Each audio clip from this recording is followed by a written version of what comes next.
আসসালামু আলাইকুম লিসনার্স, সবাইকে আমন্ত্রণ জানাচ্ছি। আমি ডক্টর আলিফ। আশা করছি আপনারা সবাই ভালো আছেন, সুস্থ আছেন।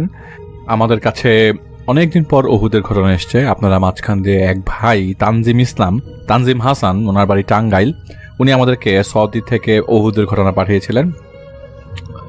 তো ওনার ভাষায় বলছি।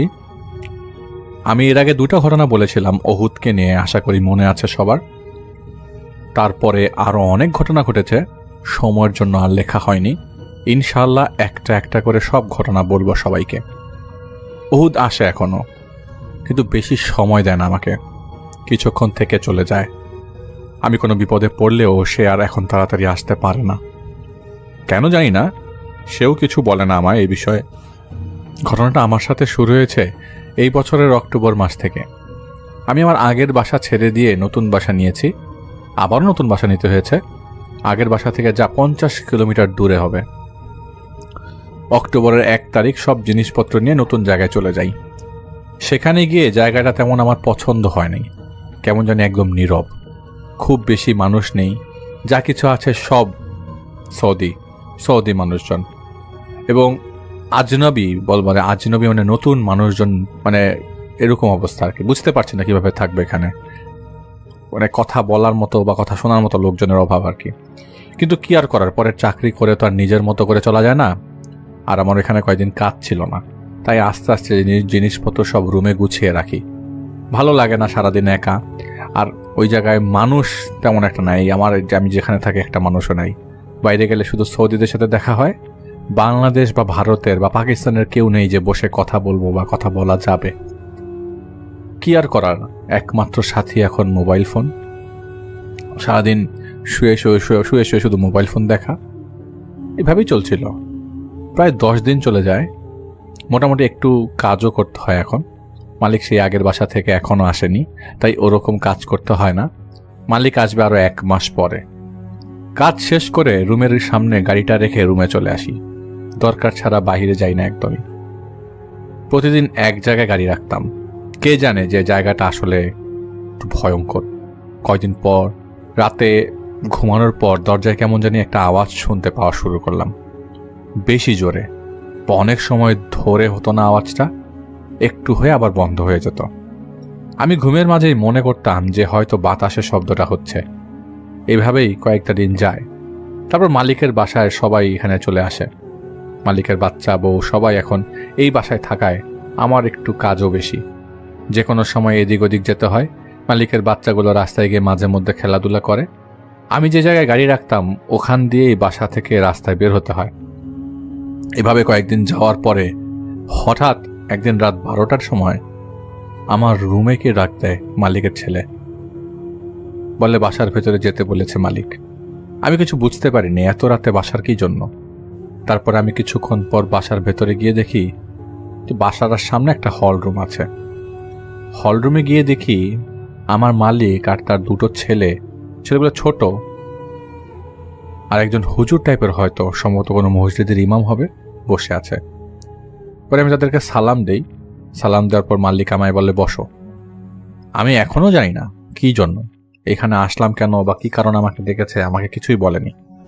আর এই লোকটাকে আমি কিছুই জানি না, আমি শুধু ভেতরে গেছি এই পর্যন্তই। ওখানে মালিকের 2টা ছেলে ছিল, একটার বয়স 12, একটার বয়স 11, আর একটা 7 বছরের হবে। ছোট ছেলেটা হুজুরের সামনে বসা, আর মালিক এবং মালিকের অন্য ছেলে সোফা সেটে বসে রয়েছে। আমার মাথায় আসছিল না আসলে কি, কোনোভাবেই আমি চিন্তা করতে পারছিলাম না কি দরকারে আমাকে ভেতর আসতে বললো। নর্মালি আমি যেসব কাজ করি সব তো বাইরে করি, বাইরে থেকে করে কাজ করে শেষ হয়ে যায়, তো ভেতরে তো কখনো আসার জন্য বলে না। তা আজ হঠাৎ আমাকে কেন আসার জন্য বললো। পরে মালিক আমাকে বসতে বলে, তা আমি বসার জন্য ওই জায়গায় যাচ্ছি, আর মালিকের ছোট ছেলেটা আমাকে দেখে রাগে ফোঁস করতে থাকে। কি কারণে ছেলেটা ফোঁস করছে, আমার দিকে আসতে চাইছিল, মনে হয় এখনই আমাকে গলায় চাপ দিবে, এরকম ভাবে চাপ দিয়ে ধরবে, এরকম কিছু একটা চিন্তা ভাবনা করছে। আমি ভয় পাই, একটু পেছনে যাই। ছোট বাচ্চা ছেলে, বেশি বড় না। হুজুর ধমক দিয়ে পিচ্চিটাকে চুপ করায়। আমাকে অনেক খারাপ কথা বলে, অনেক গালি দেওয়া শুরু করে ছেলেটা। সবকিছু আরবিতে বলা, এসব আমি বুঝতে পারছিলাম না। সবকিছু না, কিছু কিছু বুঝতে পারছিলাম, কিন্তু আমার মালিক আর হুজুর সব বুঝে আমার দিকে তাকাচ্ছিল। এইভাবে অনেক সময় পার হয়ে যায়। পরে বাচ্চাটা একটু শান্ত হয়ে বসে, পরে হুজুর বাচ্চার সাথে থাকা জিনটাকে ভালোভাবে বসিয়ে তার সব কথা শুনতেছিল।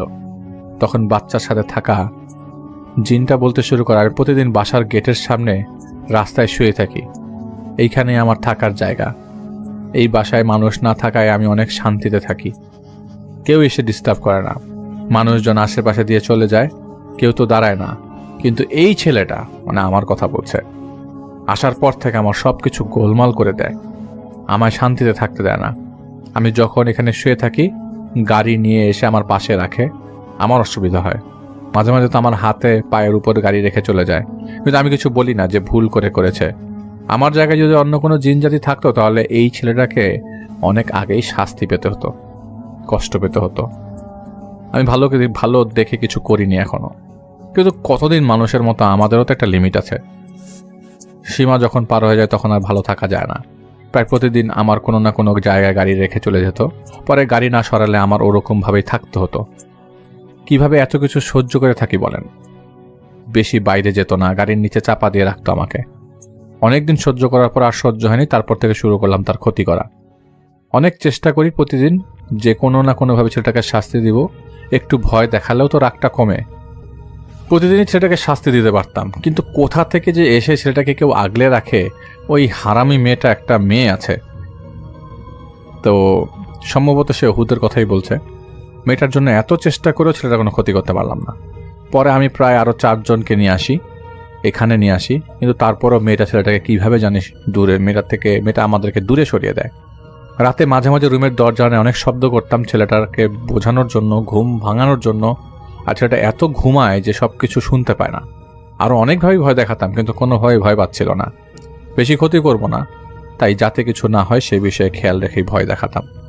অনেকদিন চেষ্টা করেছি, কিছুই হয়নি, সব শেষে হাল ছেড়ে দিয়েছিলাম। পরে দেখলাম এই বাসায় অনেক লোক আসলো, একটু ভরসা পেলাম যে এইবার ভয় দেখাতে হবে, একজনকে তো ভয় দেখাতেই হবে। এই সব কিছু শুনে আমার মালিক আর হুজুর দুজনেই আমার দিকে অবাক হয়ে তাকিয়ে আছে। তারা মনে মনে ভাবছে যে কি হচ্ছে এইসব। আমি তাদের কথা কিছুই বুঝতে পারিনি, কারণ আমি আরবি সৌদিদের মতো বুঝি না। পরে আমার মালিক সবকিছু আমায় বলে বুঝিয়েছেন। পরে জিনটা আবার বলতে শুরু করলো, বাচ্চাটা একদিন খেলতে খেলতে রাস্তায় চলে আসছিল, আমি রাস্তায় শুয়েছিলাম, শুয়ে দেখছিলাম বাচ্চাটার খেলা। পরে মাথায় চিন্তা আসলো যে বাচ্চাটার সাথে একটু মজা নিয়ে আসি। বাচ্চাটাকে দূর ধরতে চাইনি। পরে আবার চিন্তা করলাম যে ছেলেটাকে তো কিছু করতে পারছি না, বাচ্চাটার সাথে এসে সবাইকে একটু বুঝিয়ে দিতে পারি, তাই বাচ্চাটার সাথে এসেছি, কিন্তু আর ক্ষতি করার কোনো চিন্তা ভাবনা আমার নাই। এইসব বলে জিনটা চুপ করে বসে রইল। পরে হুজুর জিজ্ঞেস করলো, তুমি কি এখন চলে যাবে? জিনটা বলে যে ছেলেটাকে ভালোভাবে মাফ চাওয়ার পর চিন্তা করে দেখব। পরে হুজুর জিজ্ঞেস করলো যে তুমি কি এখন চলে যাবে? জিনটা বলে যে ছেলেটা ভালোভাবে মাফ চাওয়ার পরে চিন্তা করে দেখব। আমি বসে সব শুনছিলাম। এটা শুনে বলে উঠলাম যে তোর কাছে আমি মাফ চাবো কেন? আমি তো অন্যায় করি নাই, তোর কাছে মাফ চাওয়া তো সম্ভব না। তুই গেলে জানা হয় ব্যবস্থা করছি। তুই রাস্তায় শুয়ে থাকিস, তোকে কেউ দেখতে পায় যে তোর পাশ দিয়ে চলে যাবে, বা আমি তোর উপর গাড়ি রাখিস, আমি কি তোকে দেখতে পাই? তোকে তুই তো মানুষ দেখিস, তাহলে তাদের দেখে সরে যা, অন্য জায়গায় যাস না কেন? ওখানে বসে থাকিস কেন? মানুষের লাথি খাওয়ার জন্য নাকি? তোর কপাল ভালো যে আমি তোকে দেখি না। গাড়ি নিয়ে এসে দেখি, যদি দেখতাম তুই শুয়ে আছিস তাহলে তোর পায়ের উপরে না একদম মাথার উপরে গাড়ি রেখে চলে যেতাম। তারপরে বুঝতে পারতে যে মানুষ কী জিনিস, মানুষের আশেপাশে থাকলে কত কষ্ট করতে হয়। তোর কপাল ভালো যে বেঁচে গেছিস, বাঁচতে চাইলে এলাকা থেকে চলে যা।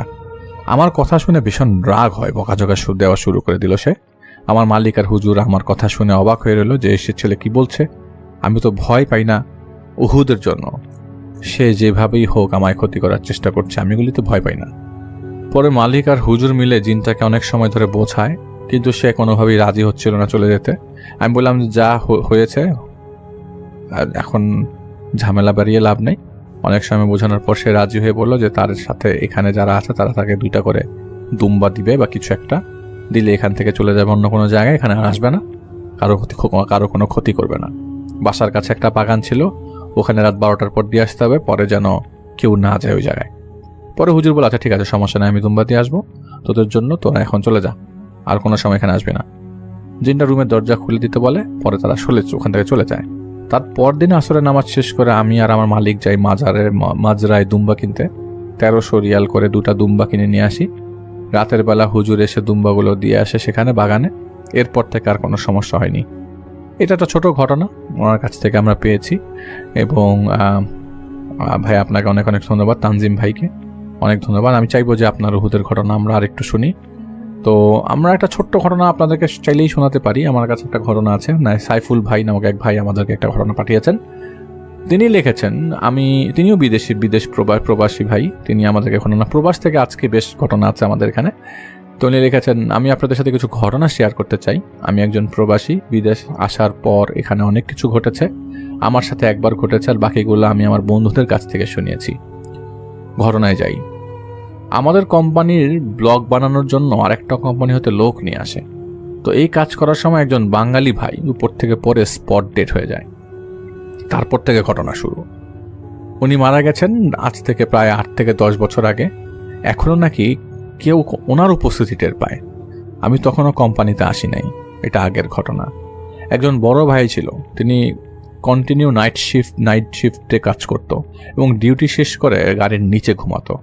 তো এইভাবে একদিন গাড়ির নিয়ে তিনি ঘুমিয়েছিলেন গাড়ির নিচে। তো সাইট ফোরম্যান যে ছিল উনি আবার খুঁজছিলেন ওনাকে। তো একসময় ওনাকে খুঁজে পান। তো গিয়ে দেখেন উনি খুব হাঁপাচ্ছেন। তো ফোরম্যান ওনাকে জিজ্ঞেস করলেন, কি হলো, হাঁপাচ্ছেন কেন? উনি বললেন যে আজকে আমাকে প্রায় মেরেই ফেলেছিল, দেখেন না আমার গায়ে কতগুলো ধুলাবালি লেগে আছে, আমাকে কয়েকটা আচারও দিয়ে চট থাপ্পড় দিয়েছে। তো উনি অবাক হয়ে যায়, সে কে মেরেছে?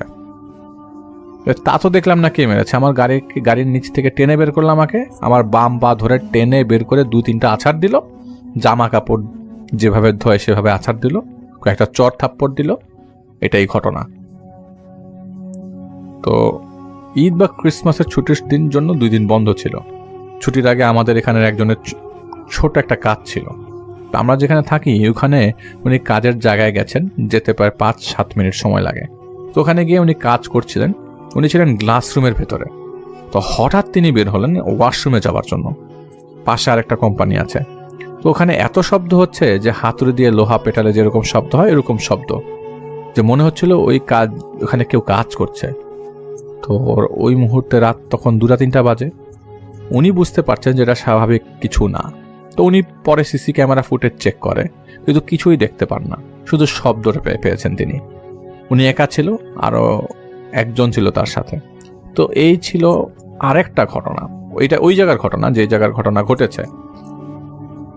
আমি যখন প্রথম এখানে আসি, আসার পর একজন আমাকে বলেছিল, আপনি যে ওই ওয়াশরুমে একা যান, ওখানে একা যেন না, সমস্যা আছে, কিছু অশরীরী আত্মা ঘুরে বেড়ায়, ওদেরকে দেখা যায় না, অস্তিত্ব বোঝা যায়, ওইগুলো আপনার ক্ষতি করতে পারে। তা আমি এটা মনে করলাম যে নতুন মানুষ আসছি, ভয় দেখাচ্ছে আমাকে, আমি আমার মতো কাজ করি। একদিন হঠাৎ করে আমি আর আমার 2জন কাজের পার্টনার কাজ করছিলাম। একজন আমাকে বলছিল যে দেখো, আজকে তো আমরা নাইট করব, ফুল নাইট, তো কেয়ারফুল থেকো, কখনো ওই পাশটায় যাবে না, আজকে কিন্তু আমরা বেশি একটা লোক নাই এখানে। ওই পাশে একটু দেখে, মানে ও আমাকে ইশারা করে দেখালো যে ওই পাশে ওই এরিয়াটা, আবার দেখিয়ে বললো যে আমি ওখানে এখানে কাজ করছিলাম, দেখলাম কিছু একটা দাঁড়িয়ে আছে। ওকে দেখে আমি মোটেও মুভ করতে পারছিলাম না। অবয়বটার শেপটা এরকম ছিল যে অনেকটা লম্বা, চুলগুলো বড় বড়, একটা মেয়ের অবয়বের মতো লাগছিল আমার কাছে। আমিও আসলে নতুন মানুষের জায়গায় আমি গুরুত্ব দিইনি, ওরা ফাইজলামি করছে এটা ধরেই আমি মানে মানুষ একজনকে ভয় দেখাতে পারে, আমি নতুন মানুষ, আমাকে দেখে এটা করতেই পারে। কিন্তু ওই রাতে একটার সময় রাত 1টার দিকে আমার একটা ব্রেক টাইম, সারাদিন হার্ড ওয়ার্ক ছিল, রাতেও ডিউটি করলাম, আর কিছু কাজ বাকি ছিল, ওইটা আমরা 3জন মিলে করছিলাম। তো ব্রেক টাইমে হালকা কিছু খাওয়া দাওয়া করে আমি গিয়ে চুপচাপ শুয়ে পড়ি। একটা গাড়ির চিপাই গিয়ে ফ্যান চালিয়ে শুয়ে পড়ি আমি। এমন সময় যেন কি আমাকে ডাকছে, মামা মামা মামা, গেট আপ গেট আপ। কে ডাকছে আমি চিন্তা করছিলাম, উঠে দেখি কেউ নাই। আমি তখন আমার অন্য কাজের পার্টনারদের কাছে গিয়ে দেখলাম ওরা 2জন ঘুমাচ্ছে। তাহলে আমাকে ডাকছিল কে? আমি আবার গিয়ে শুয়ে পড়ি, ভাবছি ওরা হয়তো দুষ্টামি করছে। 3-4 মিনিট পর আবারও আমার কাছে সেই শব্দটা আসতে লাগলো, মামা মামা, গেট আপ গেট আপ। তখন উঠে পেছনে ঘুরে তাকিয়ে দেখি কি যেন একটা ছায়ার মতো চলে গেল। আমি ওই মুহূর্তে ভয় পেয়েছি, আমি একদম ঠান্ডায় জমে যাই। সাথে সাথে আমি আমার পার্টনারদের ডাকি, ওরা বলে কি হয়েছে? আমি বলি যে এই ঘটনা, তুমি কি আমাকে ডাকছিলে? ও বলে না, আমি তোমাকে ডাকিনি, আমি তো ঘুমাচ্ছিলাম। তাহলে কে আমাকে মামা মামা বলে ডাকলো? ওরা বলছে তোমাকে আগেই বলেছিলাম কেয়ারফুল, আমরা এখানে আছি, তুমি লাইট বন্ধ করে এখানেই বসো, তুমি এখানে কেন গেছো? এই ঘটনাগুলো গেল এখানে। এই কয়েকদিন আগের একটা ঘটনা, 10-15 দিন আগে, আমার রুমমেট ও নাইট ডিউটি, আমার রুমমেট এবং আমার দুজনেরই নাইট ডিউটি চলছিল। আমি 10টার দিকে ওয়াশরুমে গেলাম, একটু পরে আমার ডিউটি শেষ, আবার ও আমার নাম ধরে ডাকছে, সাইফুল এদিকে আসো, এদিকে আসো, দেখো 2টা বিড়াল ঝগড়া লাগছে। 2টা বিড়াল ঝগড়া করছে অথচ একটা বিড়ালের মাথা নেই, কিন্তু মাথা ছাড়া বিড়ালটার কোনো ব্লাডও বেরোচ্ছে না। ভালো একটা বিড়াল, বিড়ালটার মাথা ছাড়া বিড়ালটাকে খামচা মারতে চেষ্টা করছিল, কিন্তু মাথা ছাড়া বিড়ালটা কোনোভাবেই পারছিল না। আমরা 3 জন মিলে এই দৃশ্যটা দেখেছি একসাথে। এটা একই জায়গার ঘটনা এবং এই একই জায়গার কয়েকটা মাল্টিপল ইনসিডেন্ট নিয়ে সাইফুল ভাই আমাদেরকে ঘটনা পাঠিয়েছেন। উনি সৌদি থেকে এবং তিনি সেই জায়গায় কাজ করতেন। তো কাজ করার আমাকে মাঝে মাঝে তারা সবাই জানতো যে জায়গাটায় বেশ ভয়ের অনেক কিছু চলে, কারণ ওই জায়গায় একজন বাংলাদেশি লোক মারা গিয়েছিল অনেকদিন আগে এবং স্পট ডেড হয়েছিল। অনেকে অনেক কিছু দেখেছে। তো ওনার আসার আগের কিছু ঘটনা এবং ওনার আসার পরের কিছু ঘটনা, ওই জায়গা বেশ কিছু ঘটনা তিনি আমাদেরকে পাঠিয়েছেন। Thank you so much Saiful ভাই এবং তানজিম ভাইকে আমাদেরকে ছোট ছোট কিছু ঘটনা শেয়ার করবার জন্য।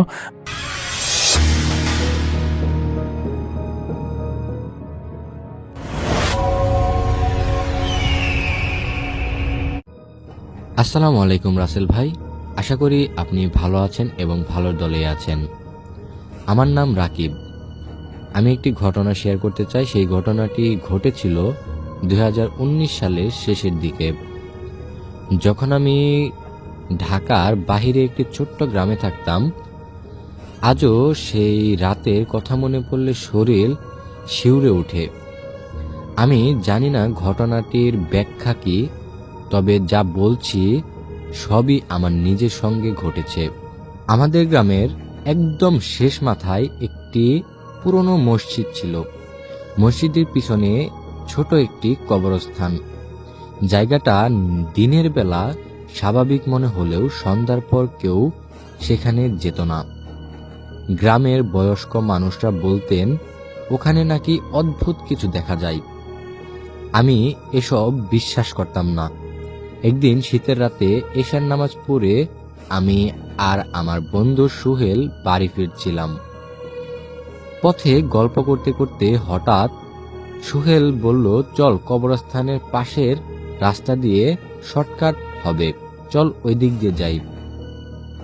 আমি রাজি হয়ে গেলাম। রাত তখন প্রায় 9:30 বাজে। চারদিকে কুয়াশা। কবরস্থানের পাশে পৌঁছানোর পর হঠাৎ লক্ষ্য করলাম একটা কবরের পাশে সাদা কাপড় পরা কেউ বসে আছে। আমি ভাবলাম হয়তো কেউ কবর জিয়ারত করতে এসেছে, কিন্তু সোহেল আমার হাত চেপে ধরল। দেখেছিস? হ্যাঁ, মানুষই তো। সোহেল কাপা গলায় বলল, এত রাতে? আমার দাঁড়িয়ে থাকিয়ে রইলাম। হঠাৎ দেখলাম সাদা কাপড় পরা লোকটা ধীরে ধীরে উঠে দাঁড়ালো। তারপর এমন কিছু ঘটল যা আমি আজও ভুলতে পারিনি। লোকটার পা দেখা যাচ্ছিল না, মনে হচ্ছিল সে মাটির একটু উপরে ভেসে আছে। আমরা দুইজনই জমে গেলাম। এরপর সে ধীরে ধীরে আমাদের দিকে ঘুরল।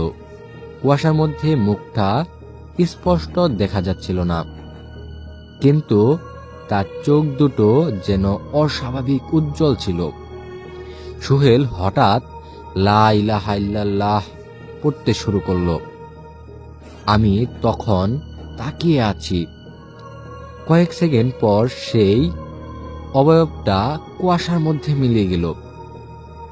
আমার দৌড়ে সেখান থেকে চলে এলাম। বাড়ি ফিরে কাউকে কিছু বলিনি, কিন্তু সেদিন রাতে আরেকটি ঘটনা ঘটে। ঘুমের মধ্যে মনে হলো কেউ আমার জানালার বাইরে দাঁড়িয়ে আছে। হালকা ঠোকো পড়ছে, ঠক ঠক ঠক। প্রথমে ভাবলাম স্বপ্ন দেখছি, কিন্তু চোখ খুলে দেখি শব্দটা সত্যিই হচ্ছে। আমার ঘরের জানালাটা উঠানের দিকে। আমি ধীরে ধীরে উঠে বসলাম। জানালার পর্দার ফাঁক দিয়ে বাহিরে তাকাতেই বুকের ভেতরটা একদম ঠান্ডা হয়ে গেল। উঠানের মাঝখানে সাদা কাপড় পরা একজন দাঁড়িয়ে রয়েছে, একদম স্থির। আমি চিৎকার করতে করতেও পারলাম না। লোকটার মুখ দেখা যাচ্ছিল না, শুধু মনে হচ্ছিল সে আমার দিকেই তাকিয়ে আছে। হঠাৎ সে হাত তুলল, তারপর জানালার দিকে এগাতে শুরু করলো। আমি ভয়ে সূরা ফালাক, সূরা নাস পড়তে শুরু করলাম। কিছুক্ষণ পর শব্দ বন্ধ হয়ে গেল। অনেকক্ষণ সাহস করে আবার তাকালাম, কিন্তু কেউ নেই। সকাল হয়ে ঘটনাটি আমার মাকে বললাম।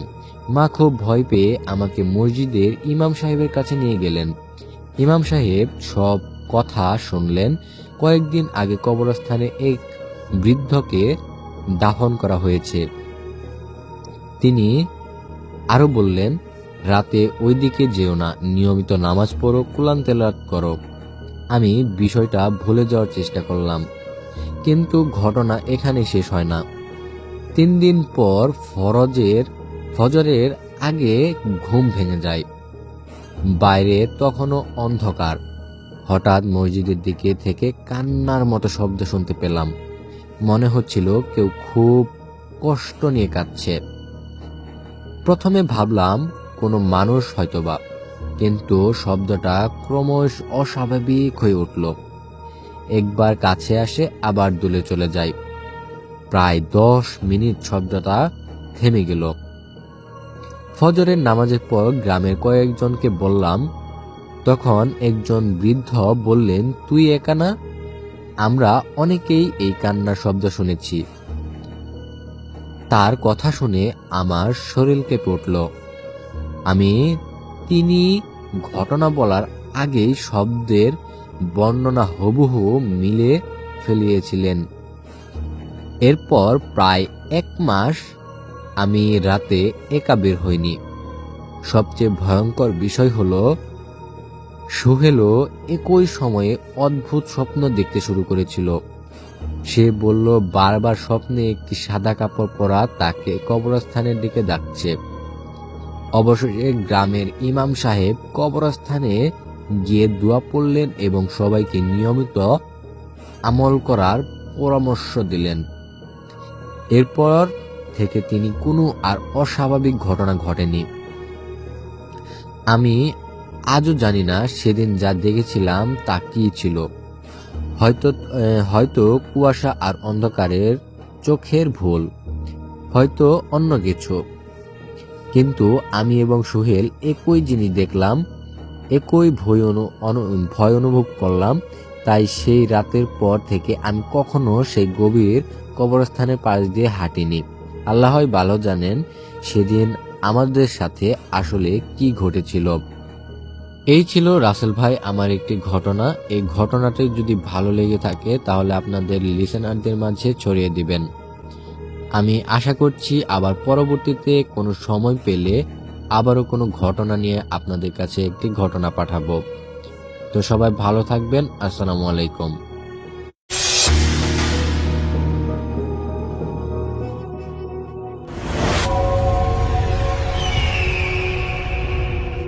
হ্যালো রাসেল ভাই, এই ঘটনা হচ্ছে রাসেল ভাই র্যাচিনো আন্ডারউড নামে একটা ছেলের ঘটনা। ওর সাথে আমার পরিচয় হয় ইউনাইটেড স্টেটসে। ওকে আমি চিনতাম, ও লেক পার্ক নামে একটা জায়গায় থাকতো। হ্যাঁ, তো ও আমাকে ঘটনা বলেছিল অনেক আগে। ওর দাদা বাড়ি আর কি, মানে ওরা যেখান থেকে এসছে সেটা ছিল হচ্ছে আলাবামাতে, মিসিসিপি ওখানে থাকতো। আচ্ছা, তো ও এবং ওর ভাই একবার ওর মানে দাদার বাড়িতে গ্র্যান্ডমার কাছে বেড়াতে যায় ওখানে। ওর দাদা মারা গেছে অনেক আগে, ওর দাদি থাকে ওখানে, এবং যে জায়গাটা থাকে সেটা কাইন্ড অফ লাইক একটু রিমোট এলাকা আর কি, একটু গ্রামের মতো, ভিলেজ সাইড। তো পাশে আর কি আপনার দেখা যাচ্ছে যে কিছু আছে, যে মানে আপনার ওই যে স মিল টাইপের আছে, তো এরকম জায়গায়, এবং শহর থেকে একটু দূরে। তো ও ছোটকালে ওখানে গেলে খুব এনজয় করতো। ও যেটা বলছে যে ওখানে খুব ভালো লাগতো আর কি ওর কাছে, গ্রামের মতো জায়গা। বাট ওদের ওইখানে বেশ কুসংস্কার প্রচলিত আছে, যে এই জায়গাটা নাকি মানুষ বলে যে এখানে গোস্ট দেখে ওরা। এবং ছোটকালে ও যদিও খুব কিউরিয়াস থাকতো, কিন্তু ও কখনো দেখে নাই। তবে ওর যে জিনিসটা ও দেখছে ছোটকালে, যেটা মানে ওর চোখে পড়ছে যে আলো, ও দেখতো যে ওদের যে দাদার বাড়ি ছিল সেটা ওর দাদার যে মানে যে একটা টাউন হাউস ছিল, ওই টাউন হাউসের উপরে যে রুমটার মধ্যে থাকতো ওখানে জানলা দিয়ে দূরে রাতের বেলা অনেক আলো দেখা যেত। আচ্ছা, মানে মূলত যে উডসের মধ্যে কিছু আলো দৌড়াদৌড়ি করে, বাট ওখানে কিন্তু জোনাকি পোকা নাই। হ্যাঁ, আচ্ছা, সো এটা জোনাকি হতে পারে না। আরেকটা জিনিস ও ভাবতো যে অনেক সময় কায়োরি থাকে, কায়োটির চোখ বা কিছু যদি চলে থাকে, যাই হোক, নানা রকম ওর মধ্যে তখন ছোটকালে খুব বেশি এটা মানে একটা ইসের মতো কাজ করতো আর কি, লাইক মানে রহস্য বা ইসে, আমরাও ছোটকালে যেরকম ভয় পেতাম সেরকম। কিন্তু ও যখন একটু বড় হয়, যখন টিনেজ বয়স 17-18, তখন ও এই জিনিসটা ওর ভালো লাগে, দাদার বাড়ি তাদের গ্র্যান্ডমার কাছে আবার যাবে, এটা ওর কাছে খুব আনন্দের জিনিস। ও আর ওর ভাই যায় আর কি। তো যাওয়ার পর ওর কিছু রিলেটিভস, চাচাতো ভাইটাই ওদের সাথে দেখা হয় এবং আড্ডা মারে, গল্প টল্প করে। তো ওদের মধ্যে একজন বলে যে the best thing to do over here to enjoy, মানে সবচেয়ে মজা করার সবচেয়ে ভালো উপায় হচ্ছে ফিশিং এ যাওয়া। বলে যে আমরা ফিশিং এ যাই এবং এটা খুব মজার জিনিস, তুমি যদি ফিশিং এ যেতে চাও আমরা মানে রাতের বেলা ফিশিং করতে যাই। তো মাঝরাতের দিকে আমরা বের হই, মাঝরাতে বা আর একটু পরে এরকম সময় উইকো। তো এটা অনেকটা ফ্লেভারটা কিন্তু আমাদের দেশের মাছ ধরার মতো, রাসেল ভাই, কাইন্ড অফ, হ্যাঁ, মাছ ধরতে যাওয়ার মতো। তো ও বলে যে ঠিক আছে আমরা যাব। তো ওর ভাইয়ের সাথে ওর খুব বেশি সখ্যতা নাই, মানে দে আর নট গুড ফ্রেন্ডস, ভাই আর সে খুব একটা ফ্রেন্ডস না, দুজনের মধ্যে ডিস্টেন্স আছে। তো রাতের বেলা ওরা গল্প টল্প করে কাজিনদের সাথে, কাজিনরা চলে যায়, ওর ভাই ওদের সাথে যে অংশ নেয়, বিকজ এখানে যেহেতু আসে সময় একসাথে কাটাতে এরকম সময়। তো রাতের বেলা ঘুমাতে যায়, ওকে যে রুমটা দেওয়া হয়, তো ওখানে ঘুমায় থাকে অ্যাজ ইউজুয়াল, একটা ডিফারেন্ট এনভায়রনমেন্ট। ঘুমটা ঠিক মতো আসতে আসতে আসতে আসতে সময় লাগে, এক সময় ঘুমায় যায় সে। তো যখন হঠাৎ করে রাতের বেলা এক জায়গায় যে দরজায় নক শুনে, টক টক টক টক নক হচ্ছে, তো নকের শব্দ ওঠার পরে তো বলছে কি হুজ দিস, হ্যাঁ, মানে কোনো উত্তর দিচ্ছে না। তো 2-3 বার নক হওয়ার পর ও উঠে যায় বিছনায়, দরজা খুলে দেখে ওর ভাই দাঁড়ায় আছে। সো ওর ভাই দাঁড়ায় আছে, বলে যে ওরা আমাদেরকে ডাকছে আর কি, ওর ফ্রেন্ডের কথা বলে, কাজিনদের কথা বলে, আসবো আমরা এখন ফিশিং এ যাবো। তো এই বলে ওর ভাই ঘুরে দাঁড়ায়, হাঁটা চলে করে মানে হেঁটে যাওয়া শুরু করে। তো ও বলে ওকে তুমি ওয়েট করো, আমি আসতেছি। তো যায় কোনো মতো হালকা ফ্রেশ হয়ে আর কি একটা কাপড় পরে ভাইয়ের সাথে রওনা দেয়। ঠান্ডা ছিল, গায়ের মধ্যে একটা জ্যাকেট লাগায় ওর ভাইয়ের পিছে পিছে রওনা দেয়। তো দেখে যে ওর ভাইয়ের গায়ে কিন্তু জ্যাকেট ট্যাকেট তেমন কিছু নাই, জাস্ট একটা সোয়েট শার্টের মতো হালকা বলা যাচ্ছে। তো ভাইকে ফলো করে দেখো ভাই যাচ্ছে, ওর আগে আগে যাচ্ছে, এন্ড ও ভাইকে ফলো করতে। তো ভাইরেও বলে যে তুমি আস্তে হাঁটো, তোমার এত why you are so worrying up. ভাই কোনো উত্তর দিচ্ছে না। তো বলতেছে যে ওরা কোথায়, এটারও ওর ভাই কোনো উত্তর দেয় না।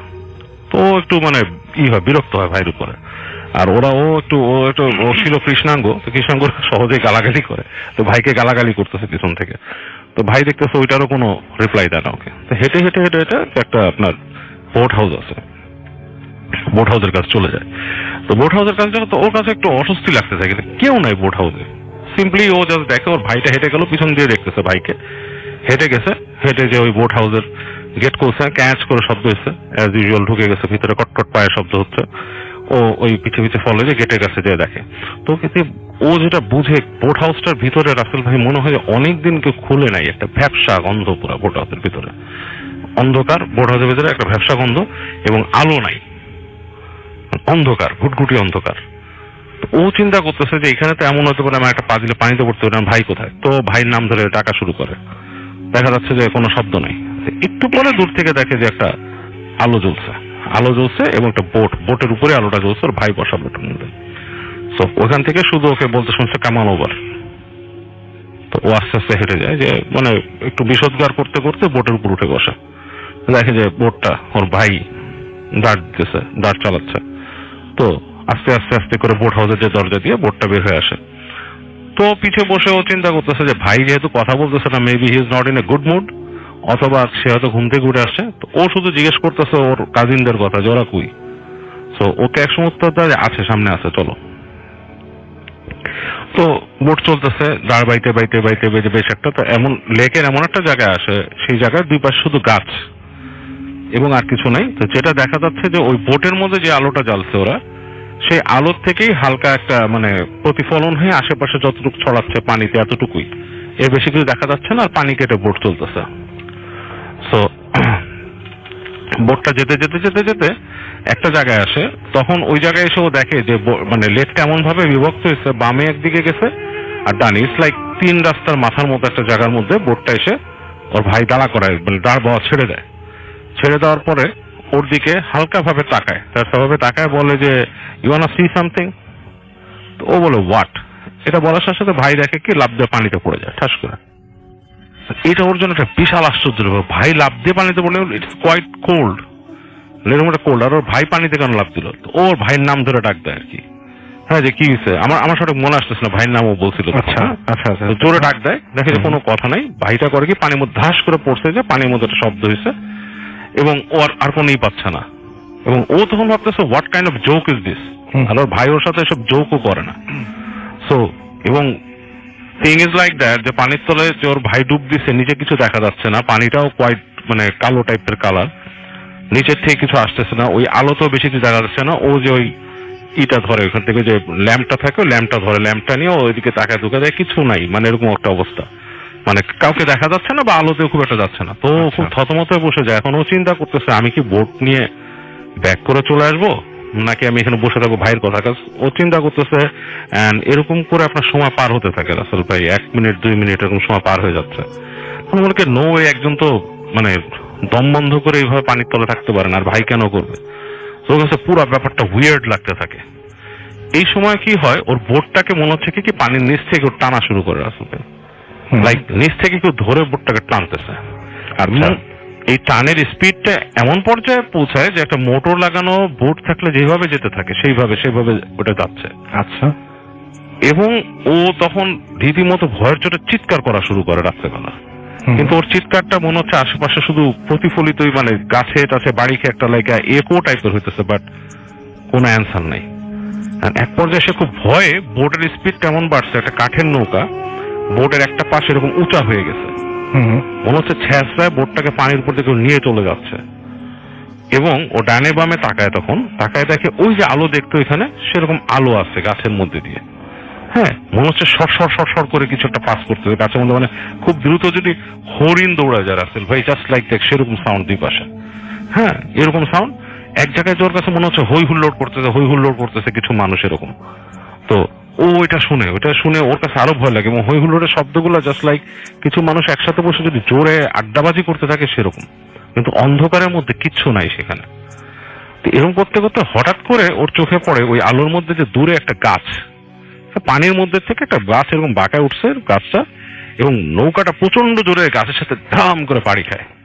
বাড়ি খাওয়ার পর ও ছিটকে যায়, দাঁড়ায় থাকার থেকে ছিটকে যায় পড়ে এক সাইডে, পড়ে ওর আর কিছু মনে নেই, মাথাটা জোরে বাড়ি খায়।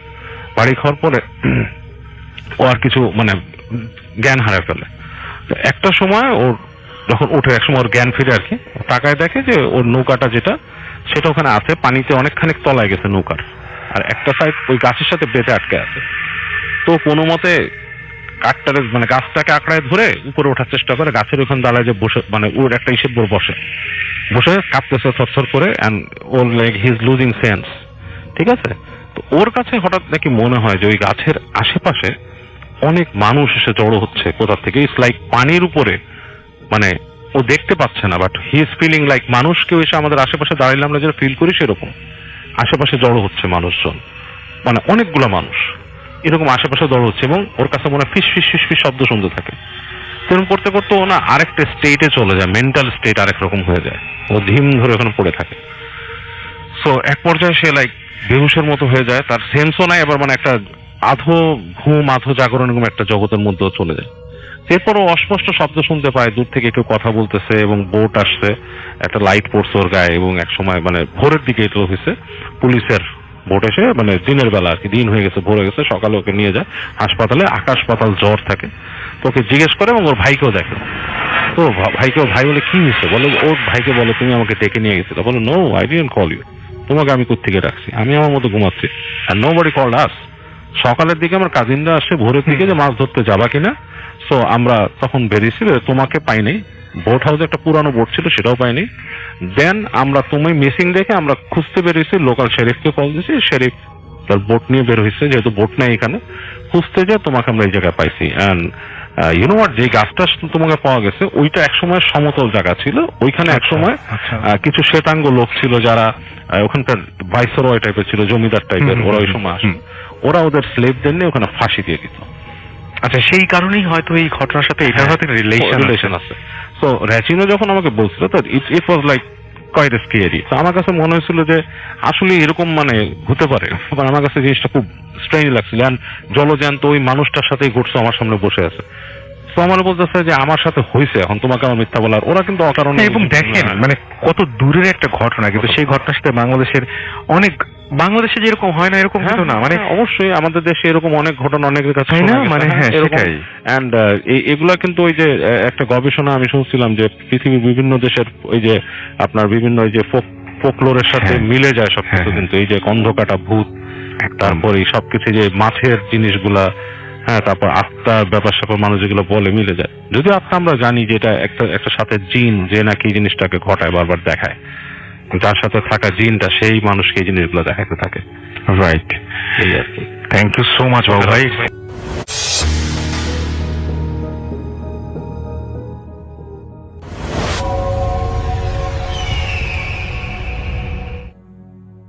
আসসালামু আলাইকুম রাসেল ভাই, আশা করি ভালো আছেন।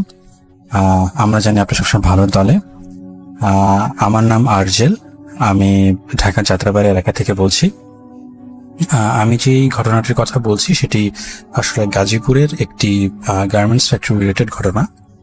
তো সঙ্গত কারণেই, যেহেতু এখনো গার্মেন্টস ফ্যাক্টরিটি এখনো রানিং অবস্থায় আছে, এখানে শত শত মানুষ কাজ করছে, তো সঙ্গত কারণে আমি সেই প্রতিষ্ঠানটির নাম এখানে উল্লেখ করছি না এবং এক্সাক্ট লোকেশনটি দিচ্ছি না। তবে আমি যে ঘটনাগুলো শেয়ার করবো সেগুলো সম্পূর্ণ সত্য, এবং এগুলোর সাক্ষী আসলে বহু মানুষ। তো প্রথমে ঘটনাটিতে আমি একদম সরাসরি চলে যাচ্ছে এখন। ঘটনাটি অ্যাকচুয়ালি ঘটেছে 2008-এর মাঝামাঝি থেকে 2009-এর শেষ দিক পর্যন্ত। তো অ্যাকচুয়ালি যেটি মানে আমরা শুনি, তখন আমরা হাই স্কুলে পড়তাম। তো প্রথমত হচ্ছে আমাদের স্কুলে এই গার্মেন্টস ফ্যাক্টরির বিভিন্ন বিষয় নিয়ে আলোচনা হতো, যে সেখানে অনেক ধরনের ভৌতিক কার্যক্রম হচ্ছে, অনেক যেখানে যারা কাজ করছেন তারা কাজ শেষে বাইরে এসে বিভিন্ন ধরনের এক্সপিরিয়েন্স শেয়ার করছেন। তো আমরা যেহেতু অনেক ছোট ছিলাম, আমাদের সাথে এই বিষয়গুলো নিয়ে মানে ওভাবে কারোর সাথে কথা হতো না। দেখা যেত যে লোকমুখে ভেসে আসা যে ঘটনাগুলো, এক্সপিরিয়েন্সগুলো, সেগুলোই আমরা শুনতাম। কিন্তু ওগুলো সত্যি কথা বলতে কনক্রিট ভাবে একদম যে বলার মতন কিছু মানে অমনও ছিল না। তো আমি যেই ঘটনাটি আসলে মানে এইটির যে একদম ভিতরকার একদম যেই ঘটনাগুলো, সেগুলো অ্যাকচুয়ালি শুনি ওই গার্মেন্টস ফ্যাক্টরির হচ্ছে ইমাম যিনি, তিনি হচ্ছেন আমার ক্লাসমেটের বাবা, ওই সময় ছিলেন উনি। তো উনি ওখানে প্রতিদিন 3 থেকে 4 ওয়াক্ত নামাজ উনি পড়াতেন। তো মাঝে মাঝে দেখা যেত যে ফ্যাক্টরিতে ওনাকে 5 ওয়াক্ত নামাজই ওনাকে ইমামতি করতে হতো। তো ওনার সাথে অ্যাকচুয়ালি যে ঘটনাগুলো ঘটেছে এবং মানে ওনার মুখ থেকে যেগুলো শুনেছি এবং পরবর্তীতে এই জিনিসটি কিভাবে এগিয়েছে সেটি আসলে ওনার মুখ থেকেই শোনা। তো প্রথমত হচ্ছে 2008-এর শেষ দিকে আমরা শুনি যে এই গার্মেন্টস ফ্যাক্টরিতে হঠাৎ করে বিভিন্ন ধরনের কর্মী নিখোঁজ হয়ে যেতেন, কিংবা অনেককে পাওয়া যেত যাদের হচ্ছে শারীরিক অবস্থা খারাপ। এরকম মানে শারীরিক অবস্থা খারাপ বলতে আমি বোঝাচ্ছি যে অনেক মানুষ মাথা করে পড়ে যাচ্ছে কাজের সময়, অনেক মানুষ হচ্ছে মানে হুট করেই রক্ত বমি করা শুরু করতো, অনেকে হসপিটালাইজ করা হতো, হসপিটালাইজ করার পর অনেকে মারা পর্যন্ত যেত।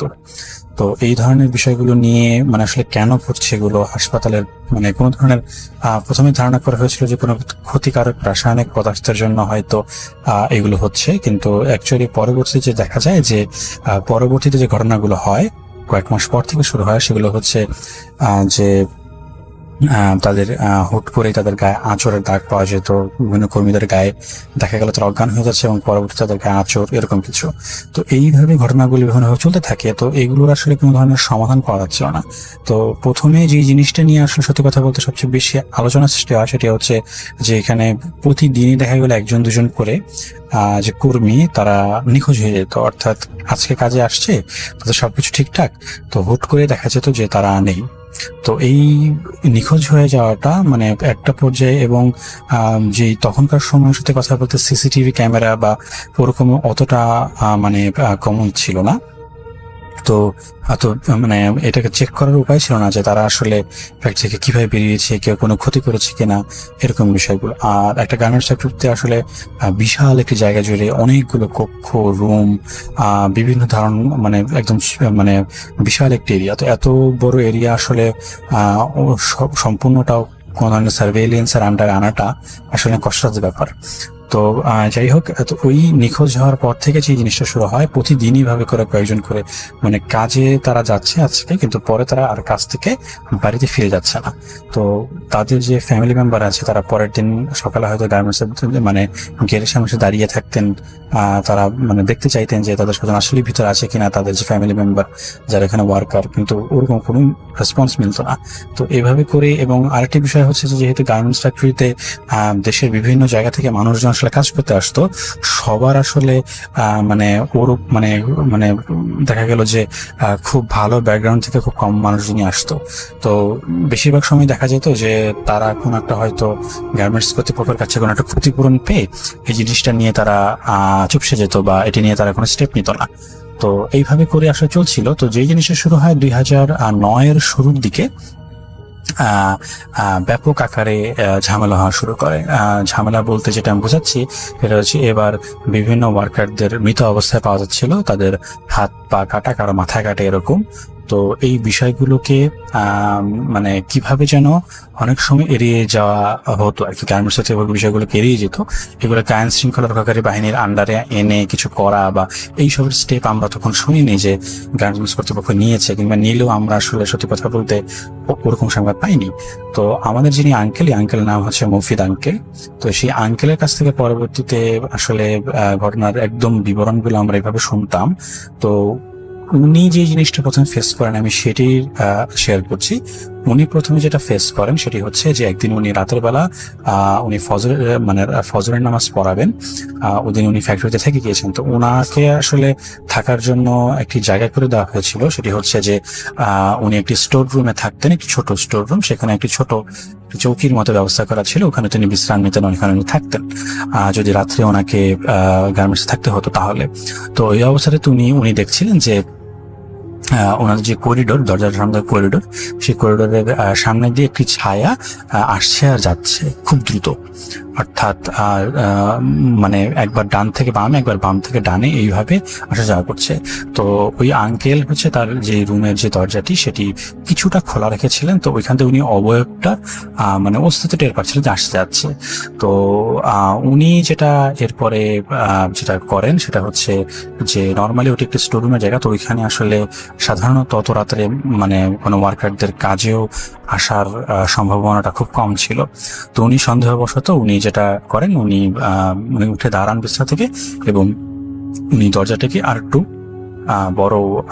বড় আকারে খুলে দেন। তো খুলে দেওয়ার পরে উনি যেটা দেখেন সেটা হচ্ছে একটি অস্বাভাবিক রকমের কালো রঙের একটি মানুষ, প্রায় তার উচ্চতা 6 থেকে 6.5 ফিট হবে, এবং তার হাত পা হচ্ছে প্রচন্ড কালো এবং হাতের নখগুলো বিশাল বড় বড়। তো উনি প্রথমে যেটা দেখেন যে ওটা হচ্ছে ওনাকে ক্রস করে সামনের দিকে এগিয়ে যাচ্ছিল করিডোর দিয়ে। উনি তখন দরজা থেকে একটু ভিতরে দাঁড়িয়ে আছেন। তো ওই অবস্থায় উনি দেখলেন যে প্রথমে উনি দেখেন যে ওই জিনিসটার পিঠ দেখেন যে এটা হেঁটে যাচ্ছে।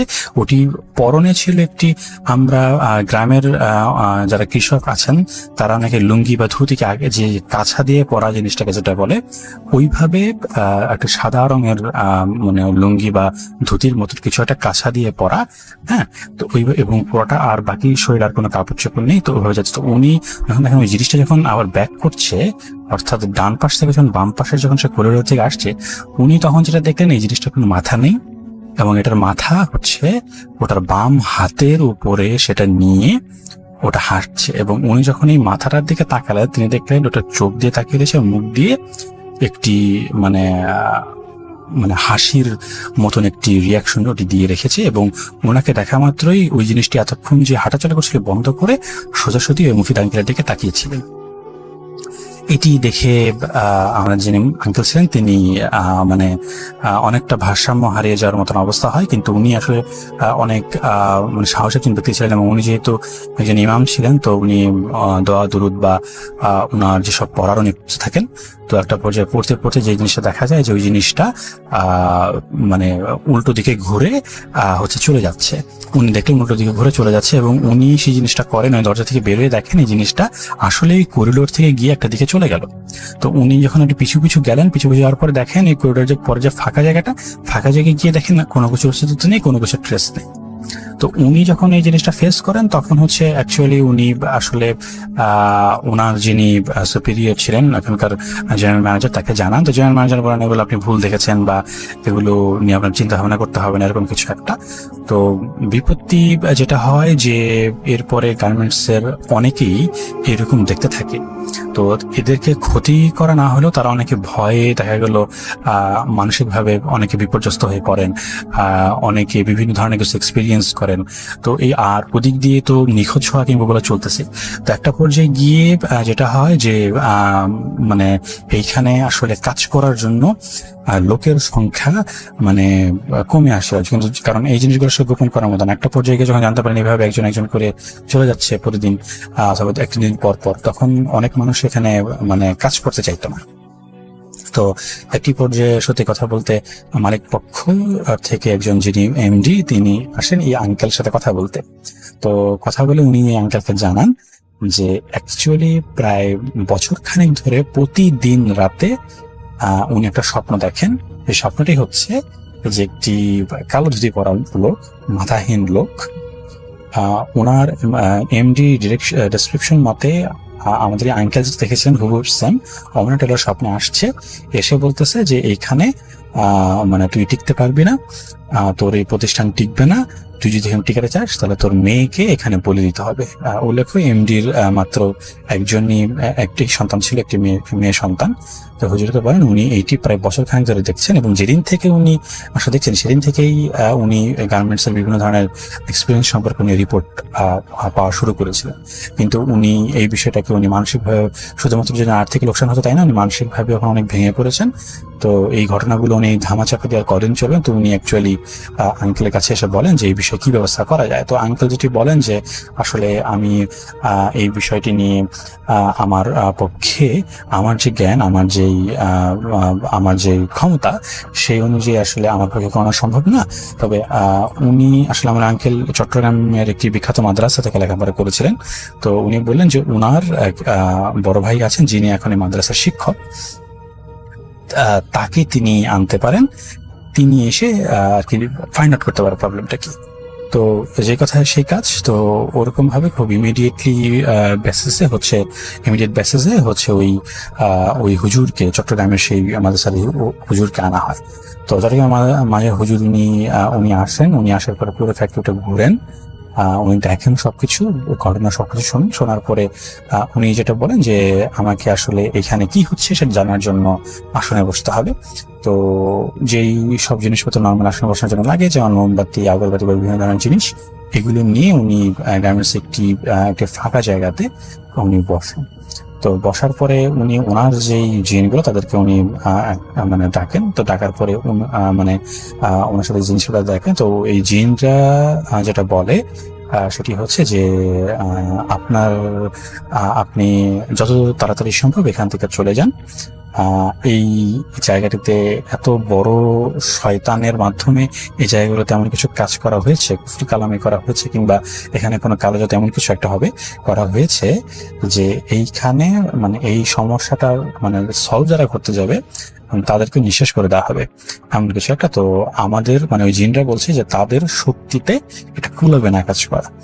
কিন্তু ওরা যেটা জানে যে কেন করা হয়েছে এটা জানার পরে তারা বলে যে অ্যাকচুয়ালি তারই অর্থাৎ গার্মেন্টসের যে এমডি তারই এক অত্যন্ত ঘনিষ্ঠ ব্যক্তি, মানে ঘনিষ্ঠ বলতে সে আর কি একজন পরিবারের একদম সদস্য আর কি মানে চেয়েছিল যে এই প্রতিষ্ঠানটি নির্মাণের জন্য মানে যে রেসপন্সিবিলিটি এটা তাকে দেওয়া হোক, বাট সেটা নাকি এমডি দেয়নি। তো না দেওয়ার কারণেই সে শত্রুতাবশত ঘুষ খাইয়ে যখন এই কনস্ট্রাকশনের কাজ চলছিল তখন এর ভিতরে পার্মানেন্টলি একটা কিছু ড্যামেজ করেছে, এবং এটা এমন ভাবে করেছে যে মানে সাধারণ যে জিন তাদের পক্ষে এটি মানে সলভ করা সম্ভব না। তো ওনারা যেটি বলেন এটি ওই জিনরা বলেন যে আমাদের পক্ষে তো সম্ভব না, আপনি এখান থেকে চলে যান। তো এই কথা বলে উনি আসন শেষ করেন। আসন শেষ করার পরে উনি সত্যি কথা বলতে উনি ওই এমডি এবং আমাদের যে মুফতি আঙ্কেল ওনাকে যেটি বলেন যে এটি আসলে আমার পক্ষে সম্ভব না, কারণ আমার তো আসলে কোনো ক্ষমতা নেই, আল্লাহর কালাম সূরা কালাম দিয়ে আমি যেটি করতে পারি আমি জায়গাটা হয়তো বন্ধ করে দিয়ে যাবে, কিন্তু সত্যি বলতে যে কিছু কিছু সময় আসলে অনেক বড় ধরনের কোনো শক্তির প্রয়োজন হয়, মানে যারা হচ্ছে আল্লাহ এবং কোরআন শরীফের যে আয়াতগুলো আছে, অর্থাৎ এই যে বিষয়গুলো যে আছে, এই যে শক্তি স্রষ্টার পক্ষ থেকে শক্তি, শক্তিটার সর্বোচ্চ ব্যবহার করতে পারে এমন কাউকে লাগবে, এবং সেটির জন্য আসলে উনি যোগ্য না, ওনার এবং ওনার পরিবারের ক্ষতি হতে পারে, যেমনটা জিন তাদেরকে বলেছে। তো একটা পর্যায়ে গিয়ে যেটি হয় যে ওই যে চট্টগ্রামে যিনি হুজুর আছেন, তো উনি অ্যাকচুয়ালি লেখাপড়া করেছেন হচ্ছে ভারতের অ্যাকচুয়ালি খুব সম্ভবত জায়গাটার নাম উত্তরপ্রদেশের একটি জায়গা থেকে উনি লেখাপড়া করেছিলেন, উচ্চতর শিক্ষা নিয়েছেন ওখানকার একটি বিখ্যাত মাদ্রাসায়। তো উনি যেটি জানান যে ওইখানে যিনি ওস্তাদ, যিনি বড়, যিনি আলেম, ওনার সাথে উনি যোগাযোগ করবেন, দেখা যাবে উনি কি বলেন। তো তারপরে এভাবে যখন বিষয়গুলো আগাতে থাকে, তো একটা পর্যায়ে গিয়ে চট্টগ্রামের হুজুর বলেন যে ওই যিনি আছেন ভারতের যিনি আলেম আছেন উনি আসতে পারবেন, সলভ করতে পারবেন। উনি বলেছেন যে হ্যাঁ, ডেসক্রিপশন শুনে উনি যেটা বলেছেন যে হ্যাঁ এটি আমি সলভ করতে পারবো। তো কিন্তু উনি আসলে যেটি বলেন যে এটির জন্য আসলে মানে এটি খুব ব্যয়বহুল একটি মানে প্রক্রিয়া হতে যাবে। তো যেহেতু গার্মেন্টস এর যিনি মালিক অর্থাৎ এমডি যিনি আছেন ওনার আসলে টাকা কোনো ফ্যাক্টর ছিল না, তো উনি যেটা বলেন যে হ্যাঁ যেমন খরচ হোক উনি করতে রাজি আছেন। তো যাই হোক, এবং এই যেহেতু একটি বিশাল বড় জায়গা জুড়ে এই কাজটি করা হয়েছে, তো অ্যাকর্ডিং টু অ্যাকচুয়ালি ওই চট্টগ্রামের হুজুর উনি যেটা বললেন সেই গার্মেন্টস এর যে টোটাল এরিয়াটা, এই এরিয়াটার আসলে এরিয়াটাকে মানে এটি করার জন্য মানে এই এরিয়াটাকে ভাগ করে বিভিন্নভাবে অনেক লম্বা টাইম নিয়ে এই কালো জাদুটি করা হয়েছে। এবং এটি জানা গিয়েছে যে এটি করার জন্য যেই ধরনের তান্ত্রিকের দরকার হয় এই ধরনের তান্ত্রিক আসলে বাংলাদেশে পাওয়া যায় না। হ্যাঁ, তো যে এটি করেছে সে প্রচুর টাকা ইনভেস্ট করে এটি করেছে, এবং এটি একজন দুজন তান্ত্রিকের কাজ না। এবং শুনি বলেন যে এটি আসলে কয়েক ধরনের উঁচু মানের তান্ত্রিক যাদের কাজ আসলে মানে ভাষা প্রকাশ করার মতো না, তারা আসলে এই ধরনের খারাপ কাজই করে থাকে। হ্যাঁ, তো এই ধরনের কয়েক ধরনের তান্ত্রিকের তন্ত্রমন্ত্র এবং তাদের যেই কাজ, পিশাচ দিয়ে যে কাজ, সেগুলোই আসলে কেন করা হয়েছে। যাই হোক, একটা পর্যায়ে গিয়ে ওই ভারতের যিনি আলেম আছেন উনি আসলে সাজেশন দেন যে প্রতিষ্ঠানটি বন্ধ করে রাখার জন্য, কারণ এখন যেহেতু জিনিসটা ফাইন্ড আউট করা হয়ে গেছে, তো সত্যি কথা বলতে ওই পিশাচদের আরো কোনো ভয়ঙ্কর রূপ হতে দেখা যেতে পারে এর জন্য। তো ওই ভারতের আলেম বলেন ফ্যাক্টরিটিকে বন্ধ করে দেওয়ার জন্য, এবং উনি দ্রুত বাংলাদেশে আসা ট্রাই করবেন। তো একটা পর্যায়ে গিয়ে হ্যাঁ উনি 2 সপ্তাহ টাইম নিয়ে বাংলাদেশে চলে আসেন, এবং উনি শুধু একা আসেননি, উনি প্রায় 10 জন ওনার অ্যাকচুয়ালি ওখানকার সাবঅর্ডিনেট তাদেরকে উনি নিয়ে আসেন সাথে করে। এবং চট্টগ্রামের যে মাদ্রাসা যে হুজুর আছেন ওনাকে বলেন আরো 30 জন হাফিজে কোরআন তাদের আনা যায়। তো এইভাবে করে অলমোস্ট প্রায় 40-50 জন একটা বিশাল টিম, উনি আলেম বলেন যে 3 দিন ধরে এক নাগারে সেখানে যেই পয়েন্টগুলোতে ওই কানাজাদা করা সেই পয়েন্টগুলোতে একজন একজন করে বসিয়ে 24 ঘন্টা কোরআন শরীফ পড়া হবে, টোটাল 72 ঘন্টা, অর্থাৎ 1 সেকেন্ডের জন্য হচ্ছে এখানে কোরআন তেলাওয়াত থামানো যাবে না। এবং ওই যে বড় হুজুর যিনি আছেন, যে ভারতের যিনি বড় আলেম আছেন, উনি এই সবগুলো পয়েন্ট একদম মধ্যবর্তী এখানে বসে উনি ওনার যে প্রসেস সেটি উনি করে যাবেন। তো ওনারা যেটি বললেন যে উনি যেটি বলেন যে এইখানকার পিশাচটি এত শক্তিশালী যে একে আসলে তাড়ানো সম্ভব না। একে যেটা করতে হবে, একে মানে নিঃশ্বাস করতে হবে। একে যদি নিঃশ্বাস করা না যায় তাহলে এটি মানে আর যাই করি ঘুরে ফিরে এটা চলে আসবে, এটা এত শক্তিশালী। তো যাই হোক, যে কথা সেই কাজ। তো এইভাবে করে ওই প্রসেসগুলো ফলো করতে থাকেন। তো স্বাভাবিকভাবেই এখানে সাহায্য সহযোগিতার জন্য আমাদের ওই যে মুফিদ আঙ্কেল, যিনি ইমাম, উনি ছিলেন, চট্টগ্রামের হুজুর ছিলেন, এরকম আর অনেকে ছিল। গার্মেন্টস কর্তৃপক্ষের যারা এমডি তারাও ছিলেন ওখানে, এমডি ডিরেক্টর সবাই ছিলেন। তো ওই প্রসেসে মানে দেখা গিয়েছে যে 30টা পয়েন্টে মহিলাদেরকে বসিয়ে দেওয়া হয় এবং হাফিজে কোরআন তেলাওয়াত শুরু করেন। তো ওনারা মানে ওই মুফিদ আঙ্কেলের ভাষ্য মতে যারা কোরআন তেলাওয়াত করছিলেন এদের অনেকেই হচ্ছে অজ্ঞান হয়ে যাচ্ছিল। তো ওই অজ্ঞান হয়ে যাচ্ছিল এবং তাদের জায়গায় যেন কাউকে মানে বসানো, যেমন ওরকম ব্যাকআপ প্রত্যেকের পাশে রেডি ছিল। এবং যারা অজ্ঞান হয়ে যাচ্ছিল তারা যখন জ্ঞান ফিরতো, তাদেরকে জ্ঞান ফিরে আনা হতো, তারা যেটা বলতো যে সামনে ওনারা দেখছিলেন যে এই পিশাচগুলো তাদের সামনে এসে ওই পিশাচরা একে একে তাদের চোখ উপড়ে ফেলছে, তাদের কান ছিঁড়ে ফেলছে, তাদের একটা একটা করে হাতের আঙ্গুল এগুলো ছিঁড়ে ফেলছে, পা ছিঁড়ে ফেলছে, পেট থেকে তারা নাড়ি ভুড়ি বের করে এনে দেখাচ্ছে। তো এই জিনিসগুলো যখন তাদের হচ্ছিল অনেকেই হচ্ছে এগুলো করে সহ্য করতে না পেরে ওরা অজ্ঞান হয়ে যাচ্ছে। তো এইভাবে করে করে 72 ঘন্টা নানান প্রতিকূলতার পরে হচ্ছে যেই বড় হুজুর যিনি আছেন, অর্থাৎ বড় আলেম যিনি, ওই আলেম যেটা দেখেন উনি যেখানে বসে কাজগুলো করছেন, যে ওনাকে একদম ঘিরে প্রায় একাধিক পিশাচ ওনাকে ঘিরে আছেন। তারা ওই আলেমকে গালিগালাজ করছেন, তারা ওই আলেমকে হচ্ছে মৃত্যুর হুমকি দিচ্ছেন, তারা পরিবারের মৃত্যুর হুমকি দিচ্ছেন। এবং ওই আলেম কোথা থেকে এসছেন, ওনার বাবা মার নাম কি, সবকিছু পিছাসে বলে, এবং আরো অনেক ভয়ঙ্কর কার্যকলাপ যেগুলো হয়তো ওই বড় হুজুর যিনি আছেন তিনি সব কথা আসলে বলেননি।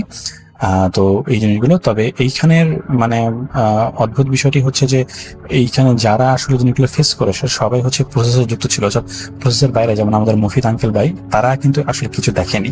তারা যেটা করে যে একদম যখন 72 ঘন্টা যখন একদম শেষ হয়ে যাবে, সে শেষ হওয়ার 5 থেকে 10 মিনিট এইটুকু টাইমে ওনারা অনেক বাজে কান্নার আওয়াজ শুনেছেন, অর্থাৎ আর্তনাদ করছে। অর্থাৎ একটা হচ্ছে প্রাণীকে মানে জবে করার সময় তারা যে এইরকম একটা আর্তনাদ করে, ওরকম আর্তনাদের আওয়াজ তারা আসলে মানে শুনেছেন। এবং ওনারা যেটা বলেন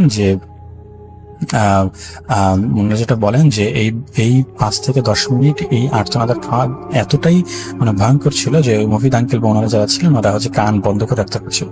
যাই হোক, এই প্রসেসটা যখন আর্তনাদের থেমে যায় তখনই আসলে অফিসিয়ালি এই প্রসেসটা সম্পন্ন হয়। তো ওই যে বড় হুজুর উনি বলেন যে তোমরা হচ্ছে এই গার্মেন্টস এর হচ্ছে এই যতগুলো ভবন আছে, যতগুলো রুম আছে, সেগুলো তন্ন তন্ন করে খুঁজতে হবে। তো এখন ওনারা বললো যে কি খুঁজতে হবে, পরে বললো যে এই যে কালো জাদু করার পরে এই যে এই পিশাচগুলোকে প্রসেসের মাধ্যমে হত্যা করা হয়েছে।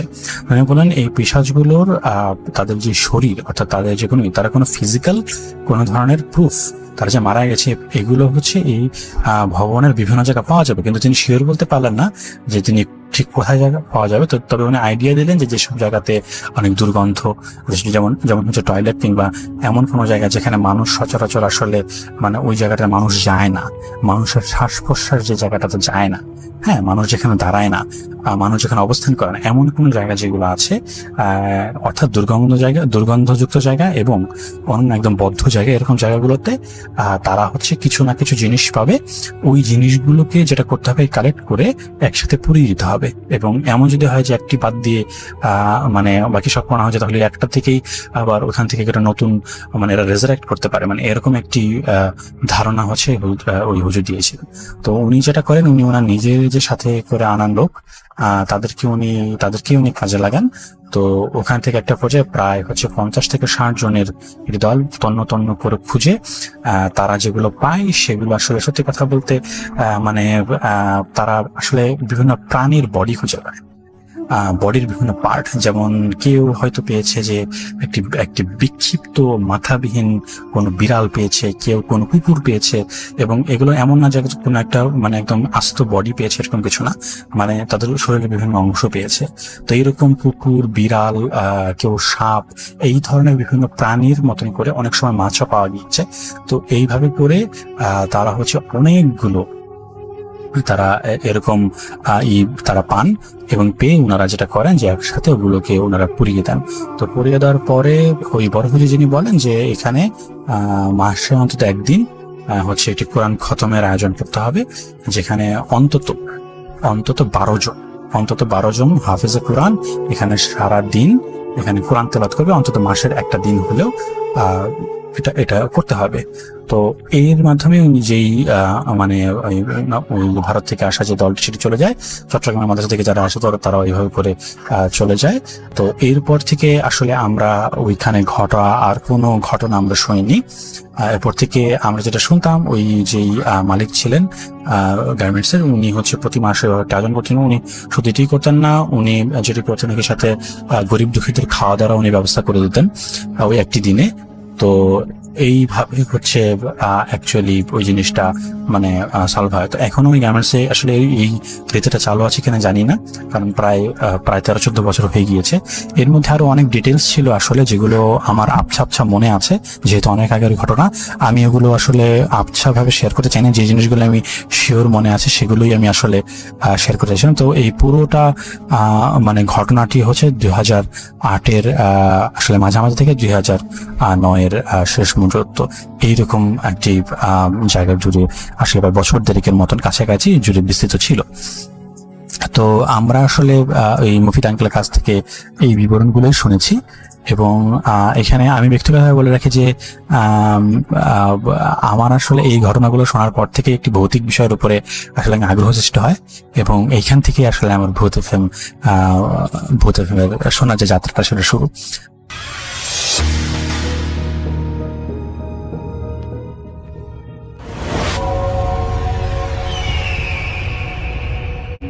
আসসালামু আলাইকুম লিসেনার্স।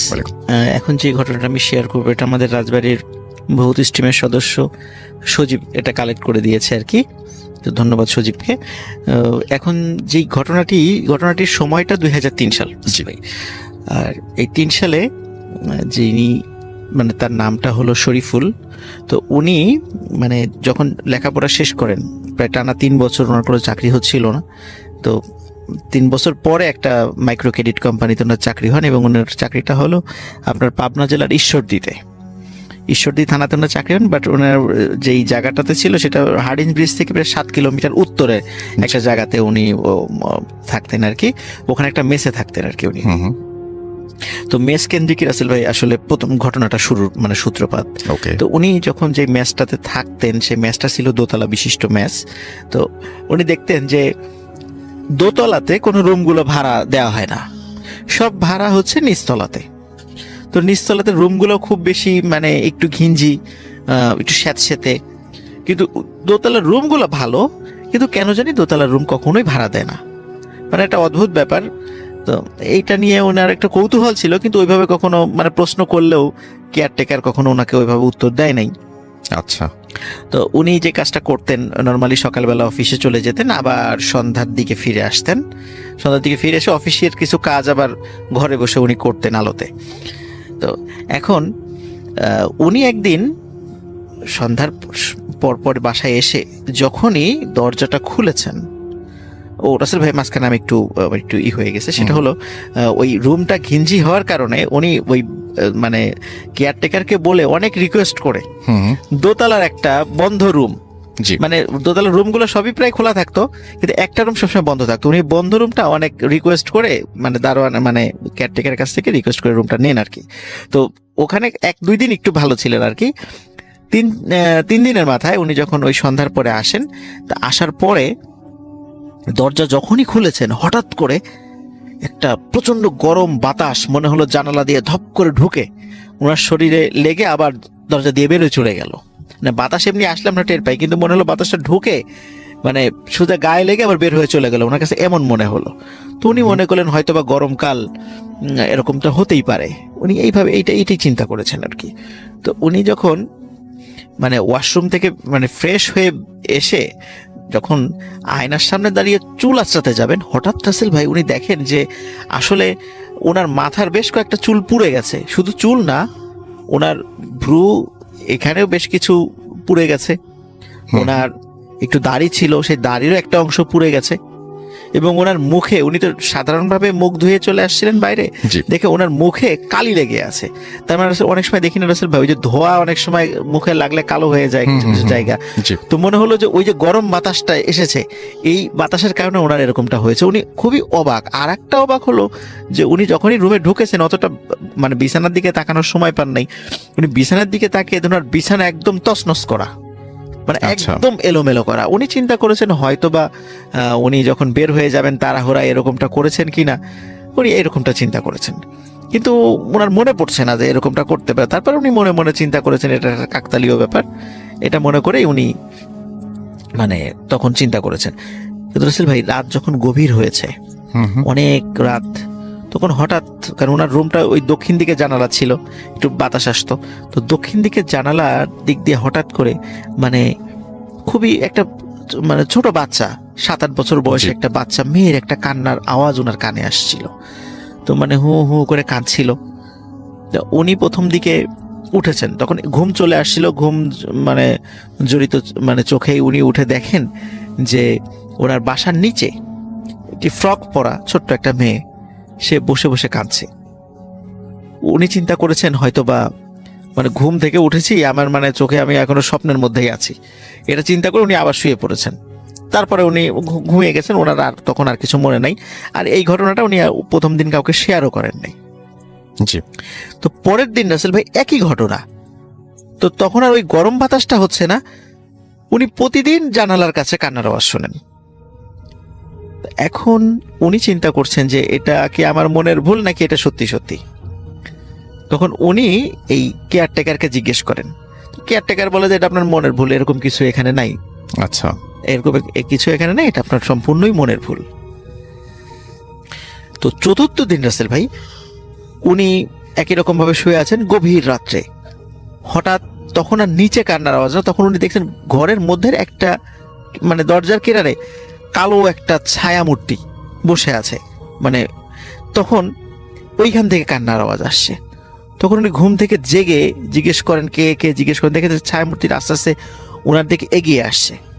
আস্তে আস্তে বেশি কাছে যখন চলে আসে তখন উনি মানে হাতের কাছে যেই সুইচটা ছিল, মানে বেড সুইচ যেটা আমরা বলি, বেড সুইচটা যখনই জ্বালিয়েছেন তখনই দেখেন ওইটা, ওই যে নিচে যে ফ্রক পরা একটা মেয়েকে উনি দেখতেন, ওইটা সেই মেয়ে। ওটা দেখার পরে উনি সেন্সলেস হয়ে পড়ে যান। সেন্সলেস হয়ে পড়ে যাওয়ার পর উনি ওনাকে তারপর কিছু মনে নাই। সকালবেলা যখন অফিসে সবাই যে যার মতো চলে গেছে, যেহেতু উপরতলায় উনি থাকেন, নিচতলায় অন্যরা থাকেন, চলে গেছে, তো অফিস থেকে খবর মানে যখন তাকে খুঁজতে এসেছে কি ব্যাপার আসলো না কেন, তার মেসে এসেছে। মেসে আসার পরে ওই বিকালের দিকে তার ওই দরজা ভেঙে বের করা হয়েছে তাকে সেন্সলেস অবস্থায়। তখন সবাইকে যখন ঘটনাটা মানে উনি বললেন, এখন সবাই দেখে কেউই অবাক হলো না, বরং সবাই সবার দিকে ফিসফিসানি করছে, মানে কেউ কোনো অবাক না, মানে এই ঘটনাটা মনে হয় হওয়ারই ছিল। তো উনি অবাক হলেন, অবাক হয়ে জিজ্ঞেস করেন কি ব্যাপার, আপনারা এই বিষয় নিয়ে তো কোনো কথাই বলছেন না।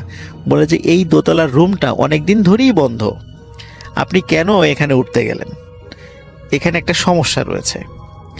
তো সমস্যাটা কি সেটা যখন উনি জানলেন, তো বিষয়টা ছিল এমন যে 2001 সালের দিকে কতিপয় দুষ্কৃতকারী 6-7 বছর বয়সী একটা ছোট্ট মেয়েকে মানে কিডন্যাপ করে নিয়ে আসে এবং তার পরিবারের কাছ থেকে মুক্তিপণ দাবি করে।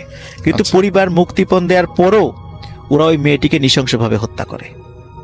যদিও পরবর্তীতে পুলিশের অভিযানে তারা সবাই ধরা পড়েছিল, কিন্তু ওই রুমে এরপর থেকে যেই থাকুক না কেন এই একই রকমের সমস্যা ফেস করে, যার কারণে ওই রুমটা স্থায়ীভাবে তালাবদ্ধ থাকে, কাউকে দেওয়া হয় না। কিন্তু উনি অনেক জোরাজুরি করেছে, যার কারণে কেয়ারটেকার তাকে দিয়েছিল আর কি, এবং উনি একটু সাহসী মানুষ ছিলেন, কেয়ারটেকার ওইভাবে চিন্তা করে তাকে দিয়েছে ওইটা।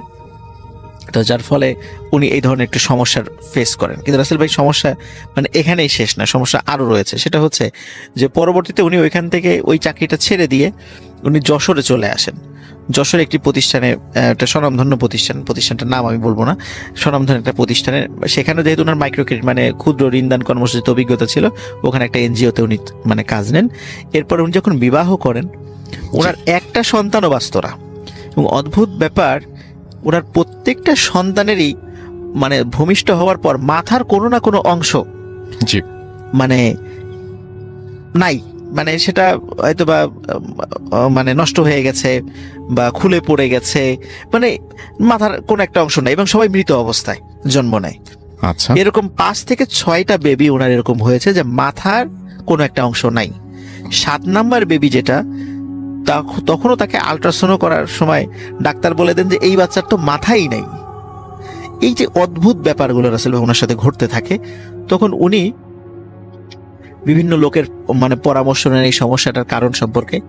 তখন তো ওনাকে যেটা বলা হয় যে উনি যখন ওই রুমটাতে ছিলেন তখন থেকেই ওনার সাথে বেশ কিছু দুষ্টু মানে জিন তার সাথে লেগে আছে, জি। এবং যার কারণে ওখানে এরপর থেকে ওনার যে বেবিগুলো হচ্ছে বা ওদের একটা প্রভাবের কারণে এটা হচ্ছে। আর একটা বিষয় রাসেল ভাই উনি জানতে পেরেছিলেন যে ওই ছোট্ট মেয়েটাকে যে নৃশংসভাবে হত্যা করা হয়েছিল, ওর মাথায় খুবই মারাত্মকভাবে জখম করে ওর মাথার একটা অংশ মানে খুব বিভৎসভাবে থেতলে দেওয়া হয়েছিল এবং পুরো চেহারাটাকে খুবই বিকৃত করে দেওয়া হয়েছিল। তো এই একটা বিষয়ের সাথে উনি একটু মেলানোর চেষ্টা করেন যে আমার যে সন্তানগুলো হচ্ছে তাদের তো মাথার এরকম একটা সমস্যা থাকে যে এক পাশটা নাই। তো এইটার সাথে উনি মিলান, তো হুজুরদেরকে বলেন যে এই সমস্যা। তবে অনেক তদবিরের পরে এই বিষয়টা ঠিক হয়ে গেছিল। এখন রাসেল ভাই উনি যশোরেই কর্মরত আছেন। এখন ওনার বাচ্চা কাচ্চাও আছে রাসেল ভাই। থ্যাংক ইউ রাসেল ভাই, এটা ছিল আমার ফার্স্ট স্টোরি।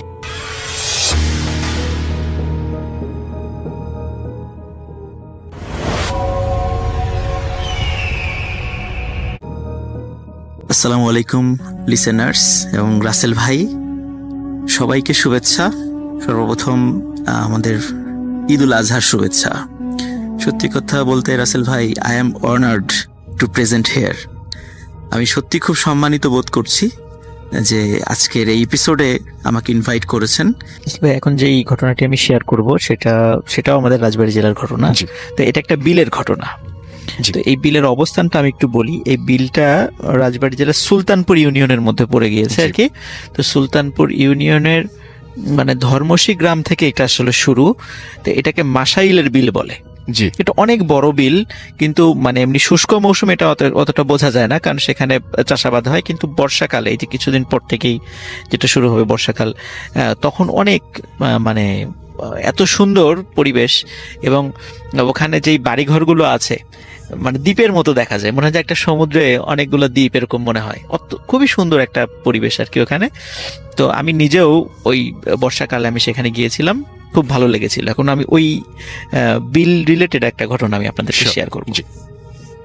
তো ওখানে এই ঘটনাটি রাসেল ভাই ফার্স্ট যে ঘটনাটি বলেছিলাম ওই যে 86 বা 87 সালের দিকে, এই ঘটনাটি ঠিক একই সময়ের দিকের ঘটনা। তো ওখানে নাসির নামে একটা ছেলে ছিল। তো ওদের বাসা ওখান থেকে আরেকটু এগিয়ে গিয়ে একটা গ্রাম আছে, এটাকে আমার এই মুহূর্তে নাম মনে করতে পারছি না আর কি। তো যাই হোক, তো মনে পড়েছে বেলেশ্বর নামে একটা গ্রাম আছে ওখানে। তো ওই বেলেশ্বর গ্রামের নাসির নামে একটা ছেলে ছিল।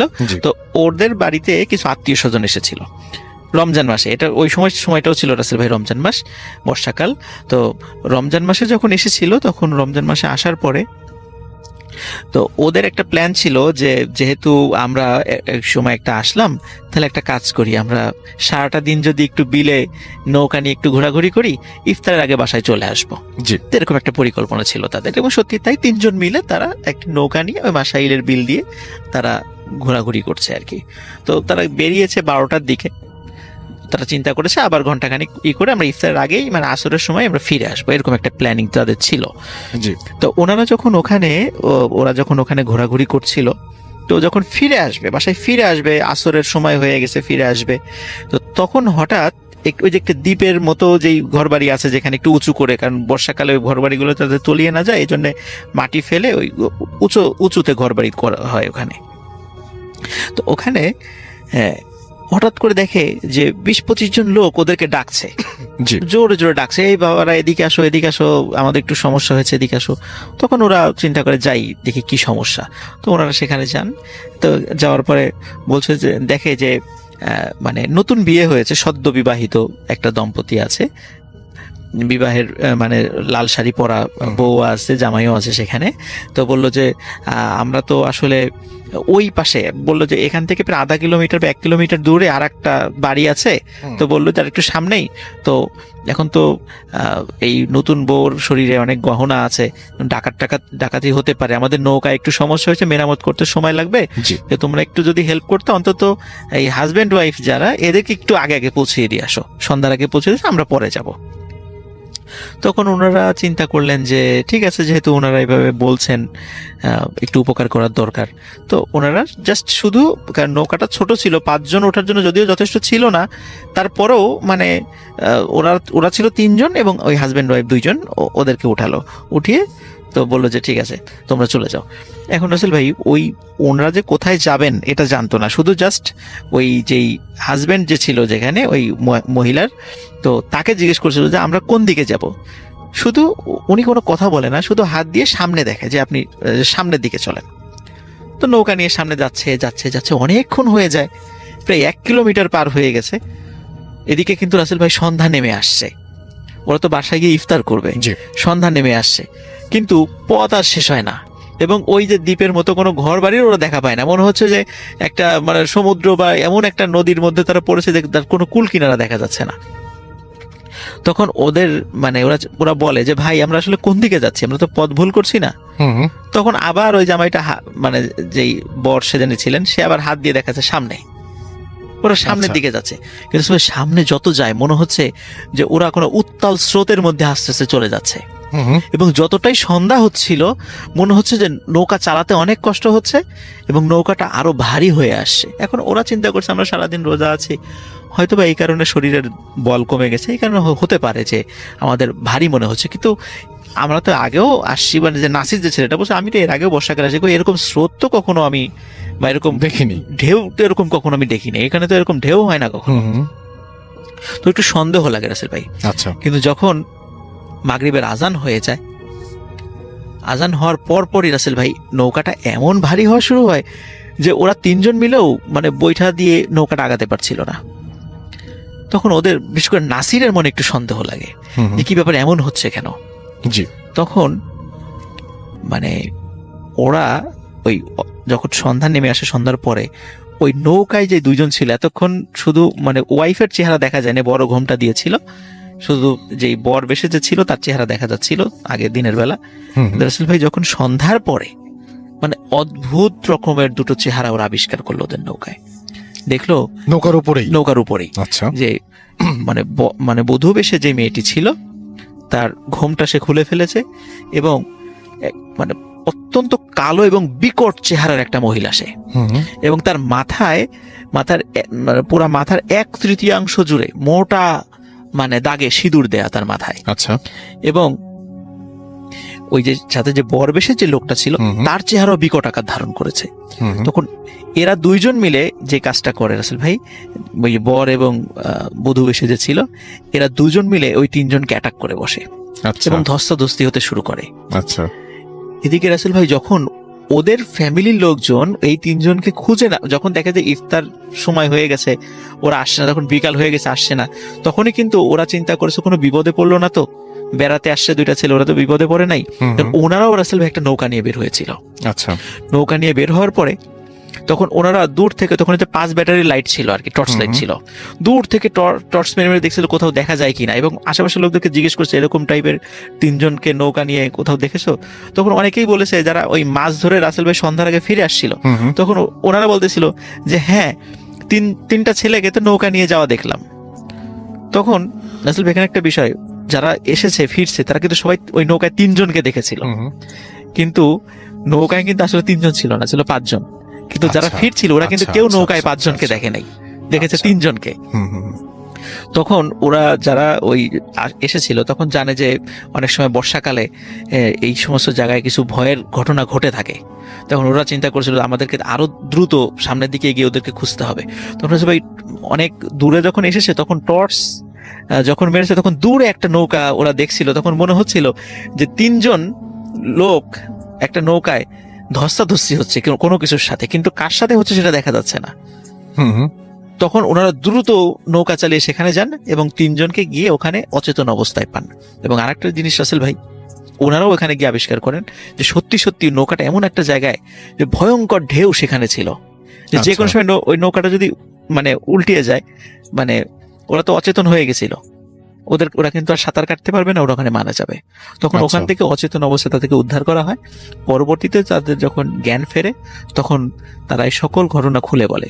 এবং একজন ভালো আলেমের সাথে যখন এই বিষয়টা নিয়ে তাদেরকে একটু ঝাড়ফুঁক করার জন্য নিয়ে যাওয়া হয়, তখন তারা বলেছিল, মানে ওই আলেম বলেছিলেন যে তোমাদের ভাগ্যটা আসলে ভালো, যে রমজান মাস তো এই কারণে আসলে তোমাদের অতটা ক্ষতি করতে পারে নাই, কিন্তু যদি অন্য সময়টা হতো, এই বর্ষাকালে অন্য সময়টা হতো, এমন একটা জায়গায় তোমাদেরকে নিয়ে গেছিল, ওই জায়গাটা খুব দুষ্টু জিনপরিদের একটা আস্তানা, ওরা মাঝে মাঝে মানুষকে পথ ভুলে ওদিকে নিয়ে যায়।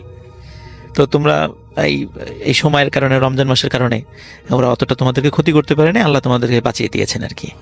তো এরপরে ওরা মোটামুটি এরপরে ওদের সাথে এই ধরনের ঘটনা রাসেল ভাইয়ের কখনো ঘটে নাই।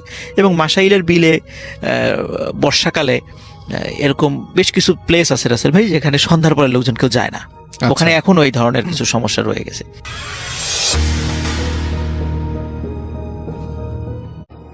আসসালামু আলাইকুম লিসেনার, আশা করি আজকের এই ভয়ানক ঘটনাগুলো আপনাদের কাছে বেশ ভালো লেগেছে।